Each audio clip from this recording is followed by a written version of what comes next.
할렐루야. 네, 우리 5월의 푸르름이 가득한 시간입니다.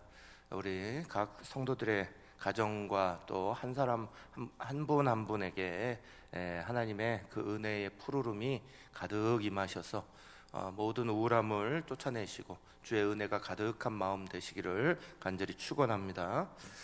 네, 교회가 뭘 하는 곳이냐? 교회는 뭘 해야 되는 자리냐? 어떤 교회가 건강한 교회냐? 이렇게 말을 물으신다면 교회의 본질적인 5가지 사명이기도 하고 기능이기도 한 5가지가 있습니다.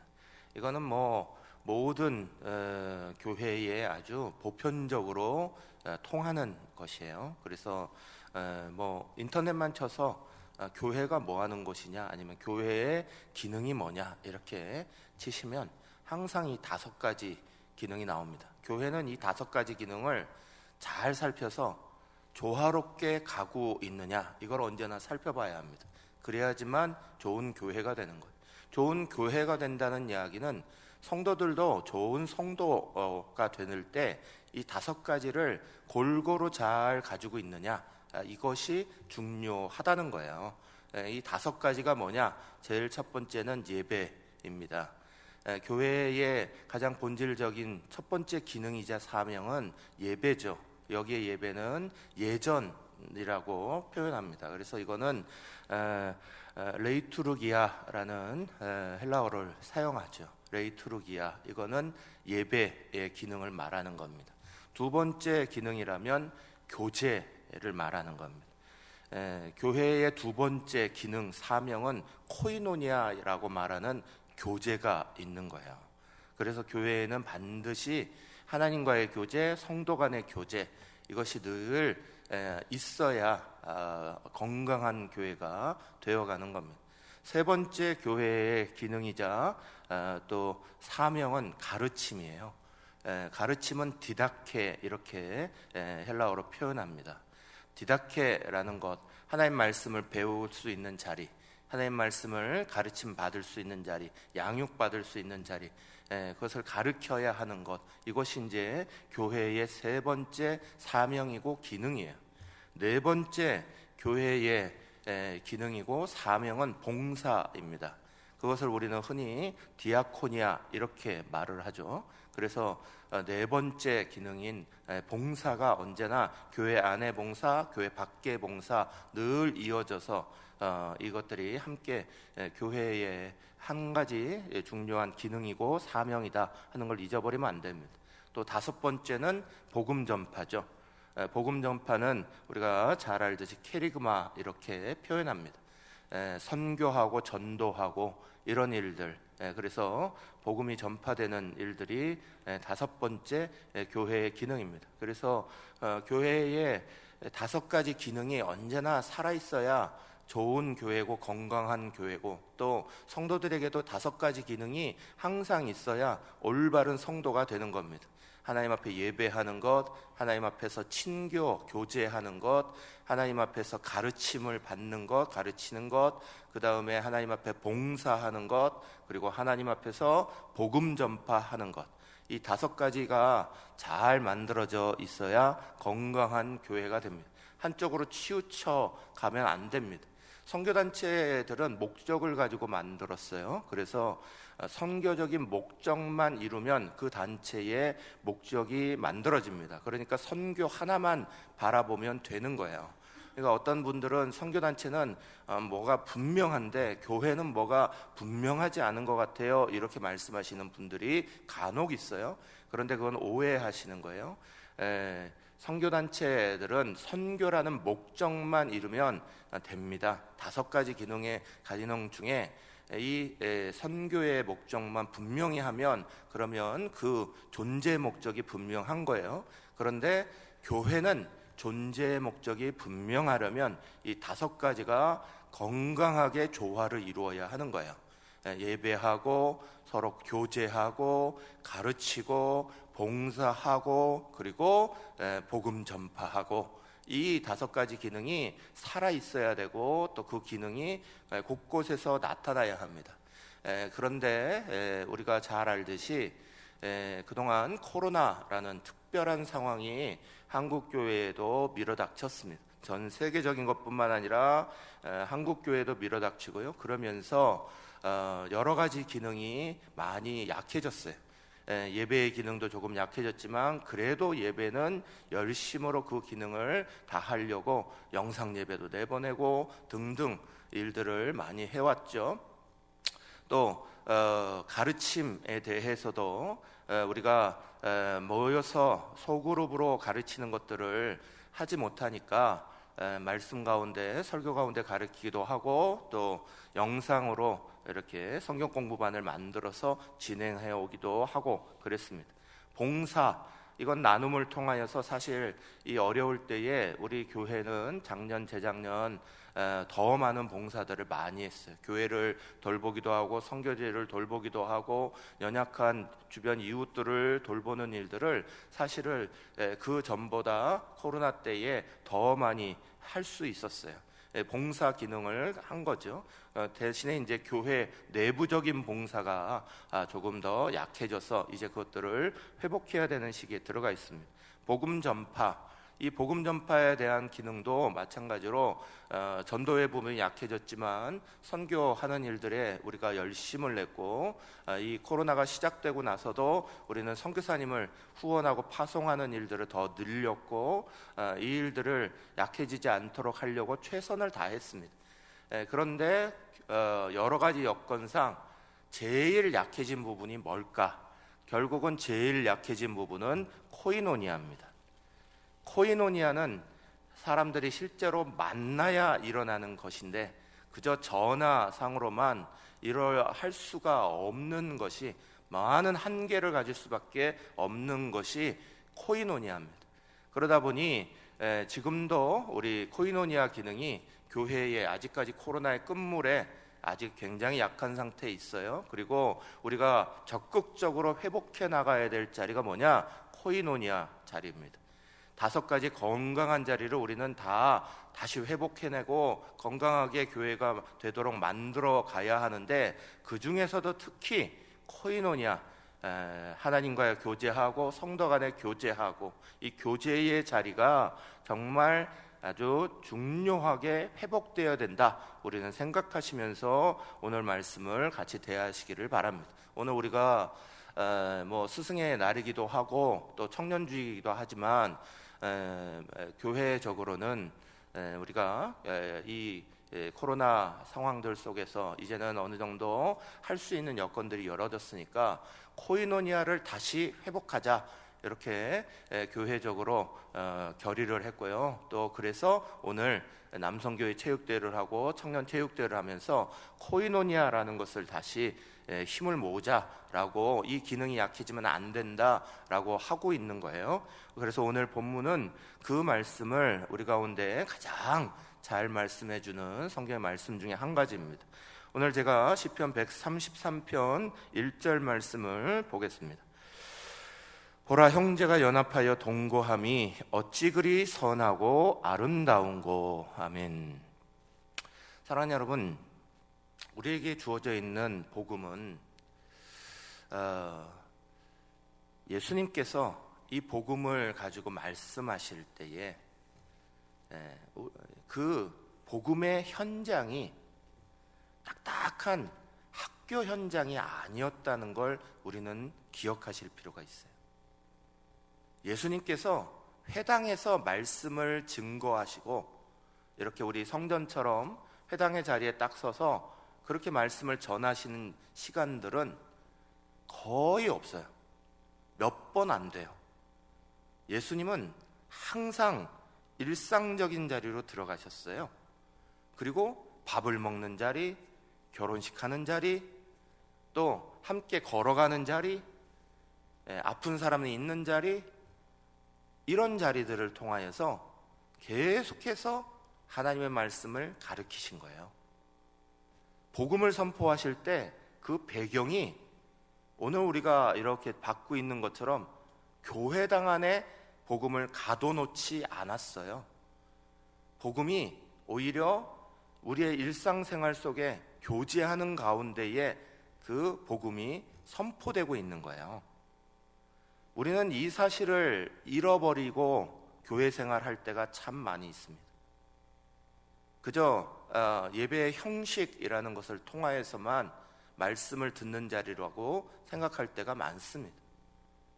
그런데 우리가 절대 잊어버리면 안 되는 것은 이 복음이라는 것이, 우리에게 주어진 하나님의 놀라운 은혜의 복음이 사람들 사이에서 일어났다는 거예요. 사람들이 서로 왕래하고 교제하고 가정에 일이 있고 희노애락이 있고 한 그 자리를 통하여서 복음이 선포되었기에 사람들은 그 복음을 정말 자기의 가까운 것으로 느낄 수 있었고, 그것이 살아있는 역사가 되는 거였어요. 한국교회에 복음이 들어오면서 하나 안타까운 모습이, 우리는 유교적인 발판 문화가 가득했었습니다. 그래서 굉장히 복음이 진지하게 들어온 건 좋은데 진지함을 넘어서 너무 엄숙하고 엄중하게 사람들에게 비춰졌어요. 그래서 사람들이 교제하는 것과 복음 말씀 나누는 것과 이것을 완전히 분리해 버리는 이런 경우들이 종종 많이 있었습니다. 저는 어릴 때 진지한 신앙을 배웠어요. 제가 다녔던 교회뿐만 아니라 전국의 교회들이 다 보편적으로 그런 모습이었을 텐데, 제가 다녔던 교회 안에서 제가 어릴 때 제일 많이 들었던 건 교회 안에서 뛰면 안 돼 소리였어요.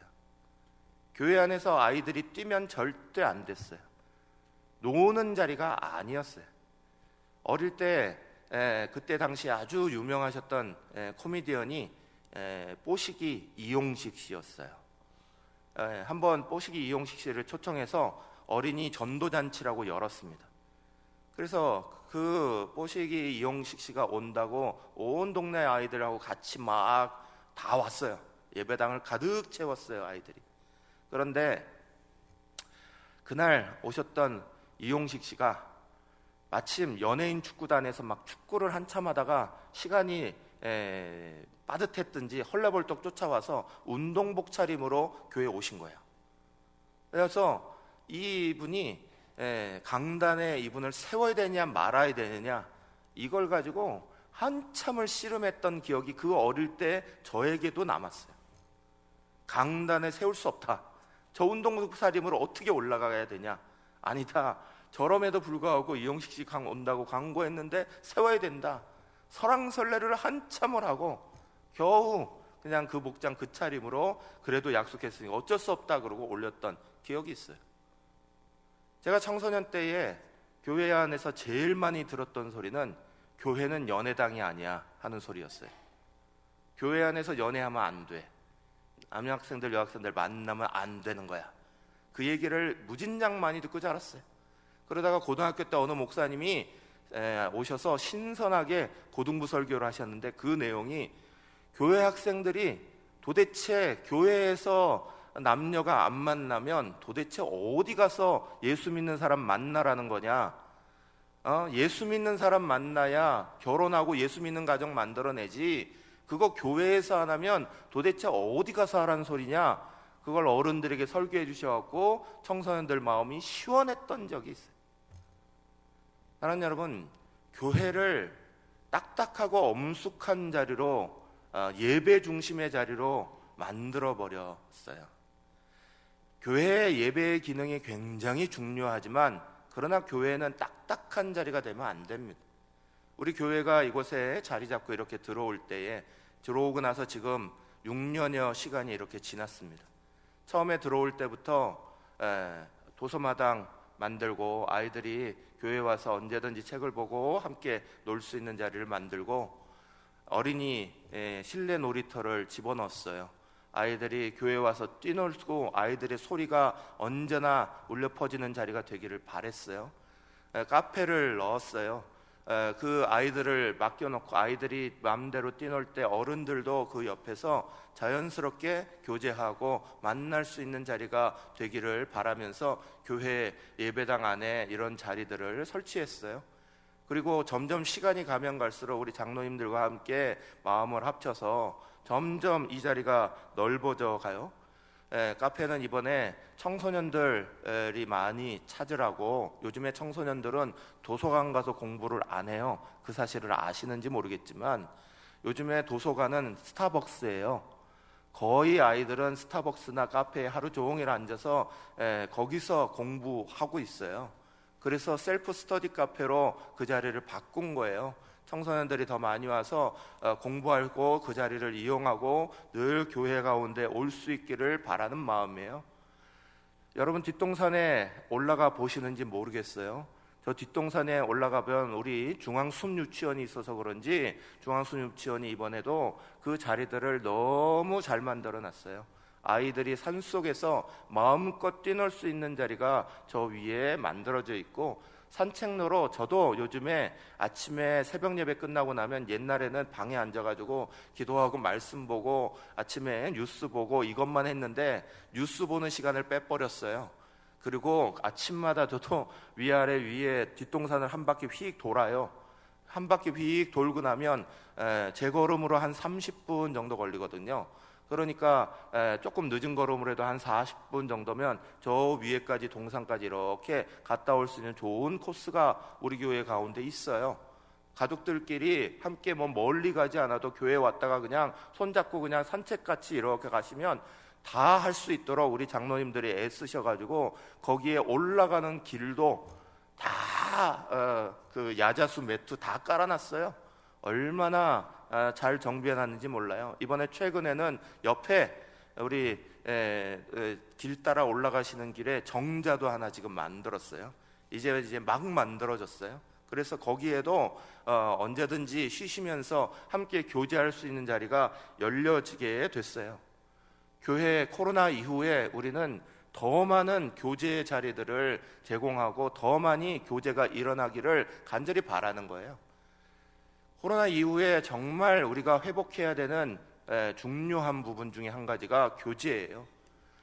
집안에 꽁꽁 갇혀 살았기 때문에 그것을 넘어서 이제 밖에 교제를 하는 것뿐만이 아니라 사실은 성도 간의 교제를 성경은 굉장히 중요하게 여겨요. 왜냐하면 그 성도 간의 교제의 자리가 바로 복음이 역사하는 자리였기 때문에 그래요. 복음이 역사하는 자리의 배경에는 반드시 성도 간의 교제가 넘쳤던 거예요.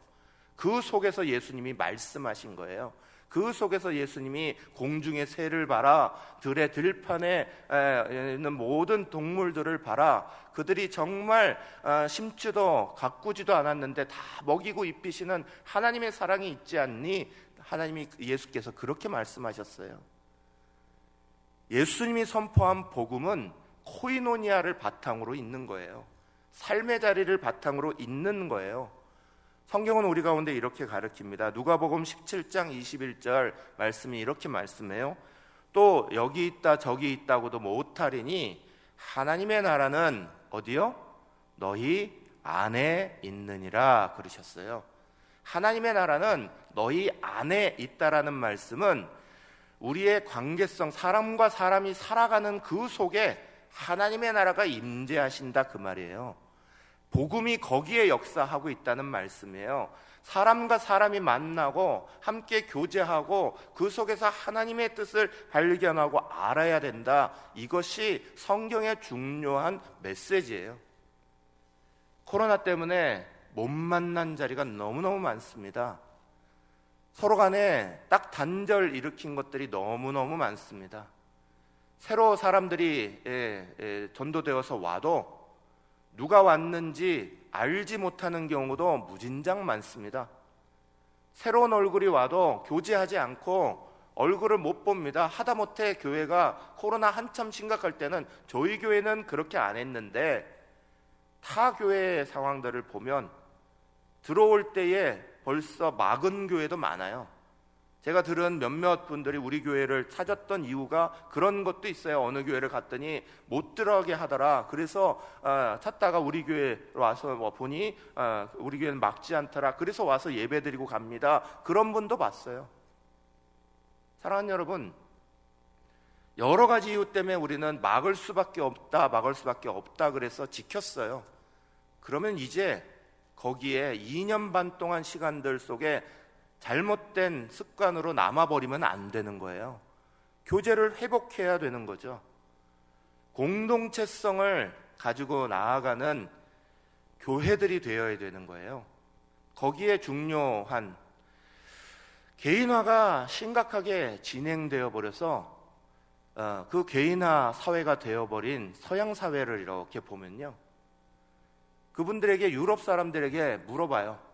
뭘로 희망을 가지고 살아갑니까? 그러면 그분들은 단순하게 대답합니다.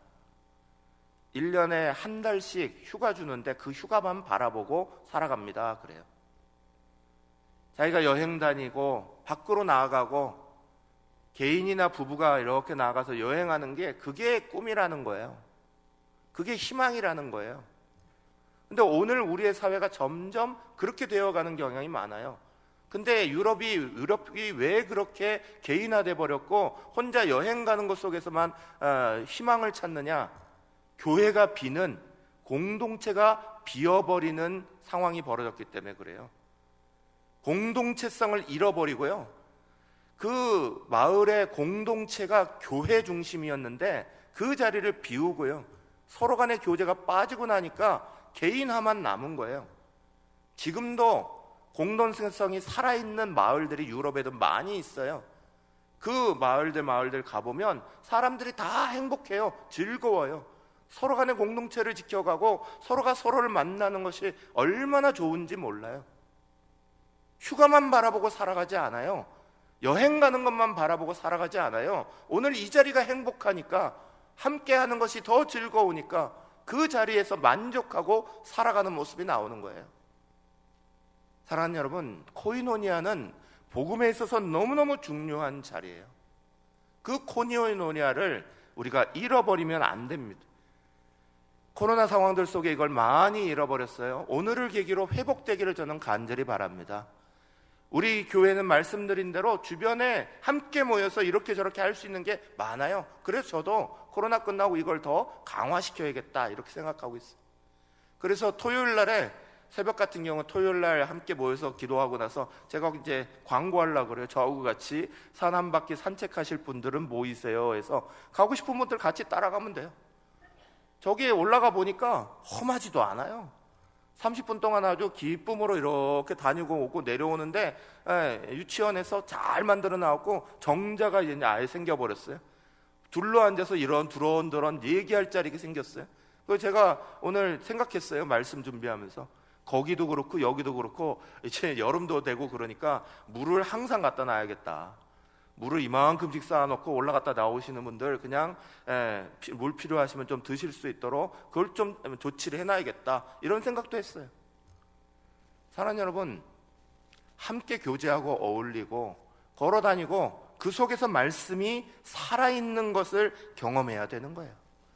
말씀은 죽어있는 자리에 있지 않아요. 말씀은 항상 살아있는 자리에서 살아있는 거예요.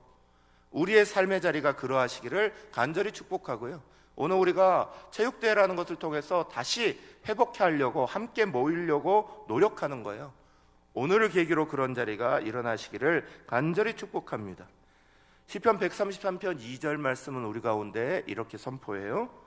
머리에 있는 보배로운 기름이 수염 곧 아론의 수염에 흘러서 그의 옷깃까지 내림 같고. 아멘.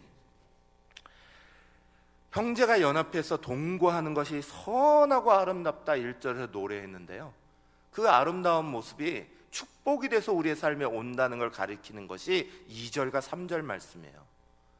2절에 먼저 무슨 축복을 얘기하냐? 영적인 축복이 가득하다, 이걸 얘기하는 거예요. 보배로운 기름이, 이들에게 있어서 기름은 우리가 생각하는 기름하고 개념이 달라요.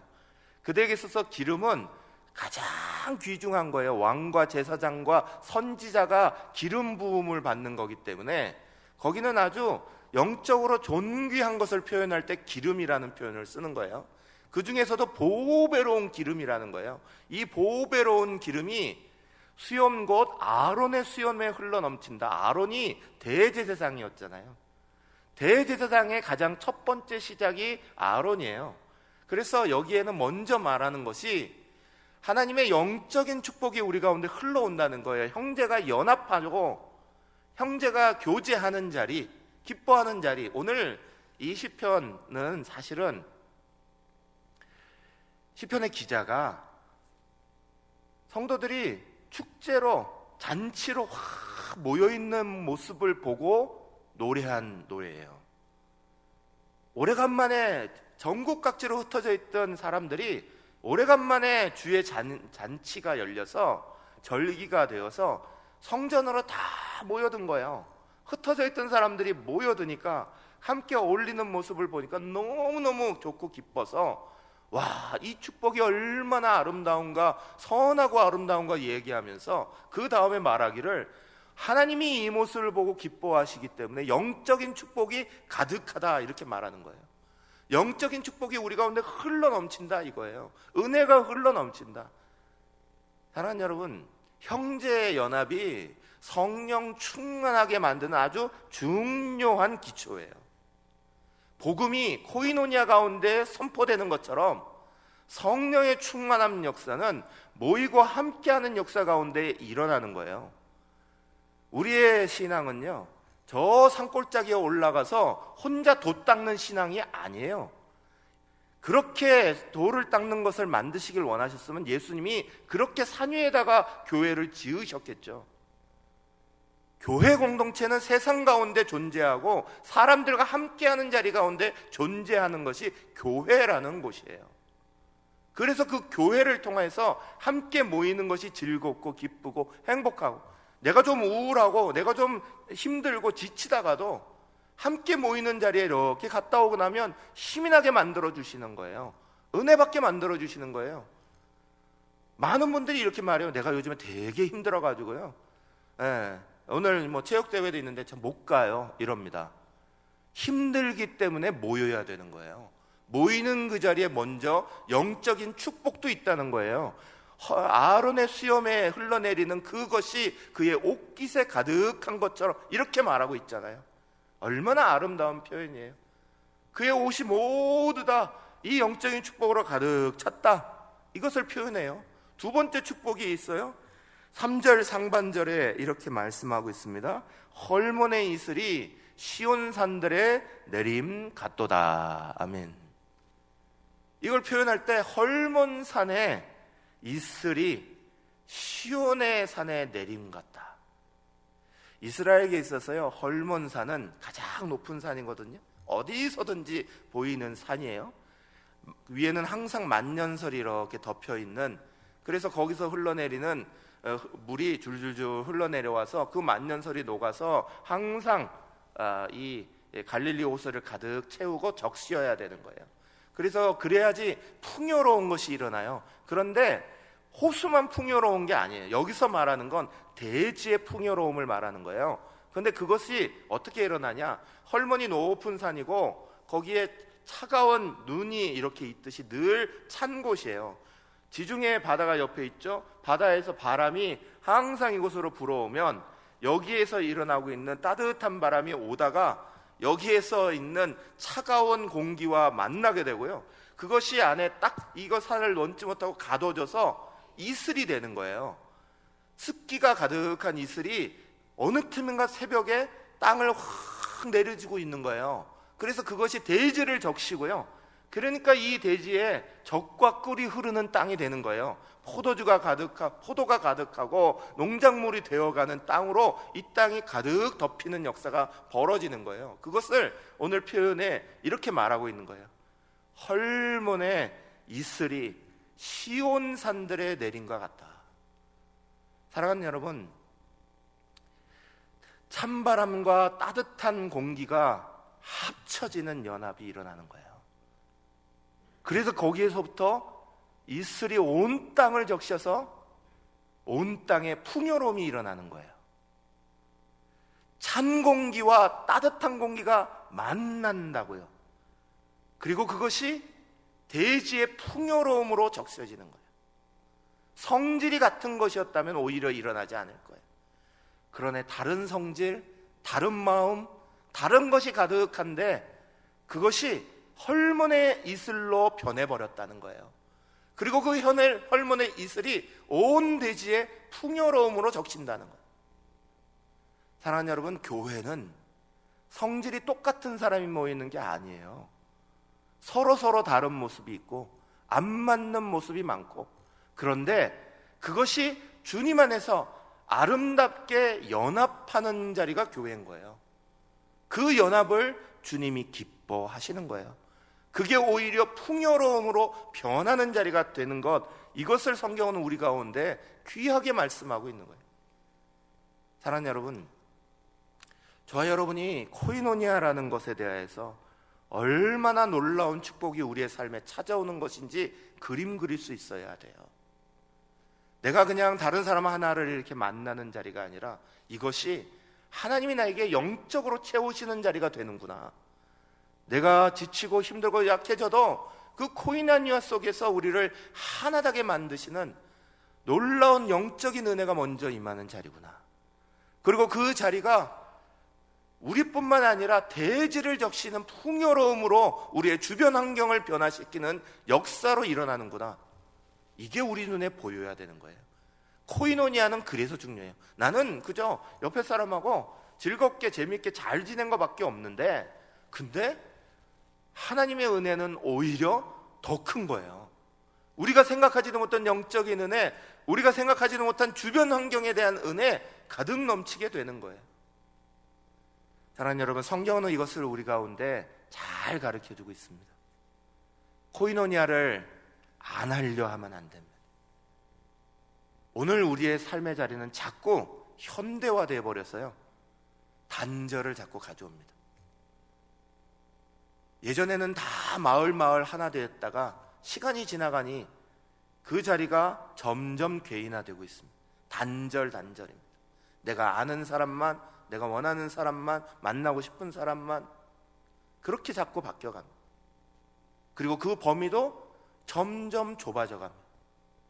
코이노니아가 개인의 삶 속에서도 얼마나 줄어들고 있는지 우리는 인식해야 됩니다. 건강한 교회는, 다시 말씀드리지만, 5가지 기능이 균형 있게 일어나야 되는 거예요. 우리가 사람을 만날 때 우리에게는 여러 가지 조건이 보입니다. 다른 모습이 많이 보이고요, 수준이 맞아야 돼, 어느 정도 비슷해야지 등등. 그런데 말씀드렸듯이 헐몬의 산에 찬바람과 따뜻한 공기가 부딪혀서 이슬이 되어 온 대지를 적시는 은혜의 역사가 일어나는 거예요. 그 대표적인 예가 야곱과 에서예요. 야곱이 돈 많이 벌고 고향으로 돌아와도요, 마음속에 형 에서에 대한 마음이 괴로웠고 힘들어서 하나님 앞에 그 약복강가에 넘어가지 못하고 간절히 부르짖을 때 하나님 화해의 길을 열어버리셨어요. 그 화해를 통하여서 축복이 오고 평안이 오는 거예요. 오늘 우리의 삶에서도 마찬가지입니다. 사랑하는 여러분, 코이노니아 대단하게 어렵게 생각하실 필요도 없고, 그저 함께하는 자리, 우리가 함께 어울리기만 하면 우리가 알지 못하는 사이에 영적인 축복도 육적인 축복도 가득 임하게 되는 역사가 일어나게 된다. 성경은 그것을 경험했고 그것을 말씀하고 있는 줄 믿으시기를 간절히 바랍니다. 마지막 시편 133편 3절 하반절은 이렇게 선포해요.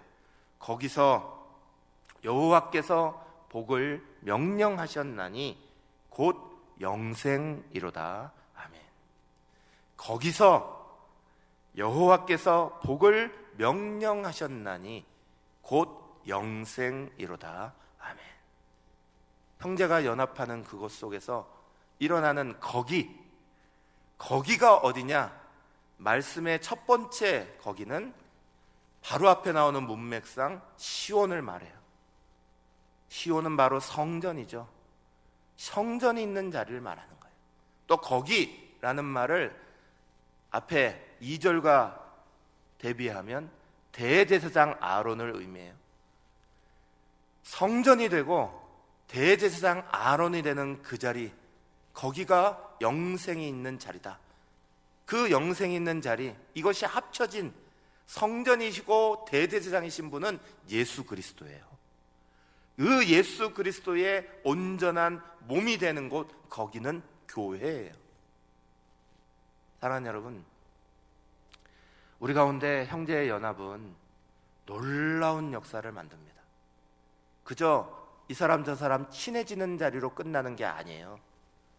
그 안에는 하나님이 주시는 영적인 축복이 가득하고, 우리의 관계를 통하여서 주변에 대지가 가득 적셔지는 것 같은, 풍요로움이 나눠지는 것 같은 주변 곳곳에 하나님의 역사입니다, 하나님 앞에 감사합니다 하는 소리가 가득 넘치게 되어 있어요. 이것을 믿으시기를 간절히 축복합니다. 교회는 연합하는 자리입니다. 교회는 하나 되는 자리입니다. 교제하는 자리입니다. 우리의 역사가 하나님의 은혜 가운데 잘 만들어졌어요. 오늘부터 시작해서 우리 계속해서 이 교제의 자리가 조금 더 많아지기를 간절히 축복합니다. 제가 말씀드렸듯이 저도 토요일 날 그런다니까요. 같이 나오셔갖고 저랑 같이 산책하시자고요. 어르신들도 다 올라갈 수 있는 코스더라고요. 보니까 제가 다녀보니까, 제가 옛날에 산 잘 탔는데 요즘에는 이게 이제 다리가 굵어지고 이래가지고 안 돼요. 근데 저도 다 올라가면 어린아이들까지 웬만한 분은 다 올라간다, 이렇게 생각이 됩니다. 저랑 같이 새벽 끝나시고 한번 도시고, 제가 또 이런 것도 만들려고 그래요.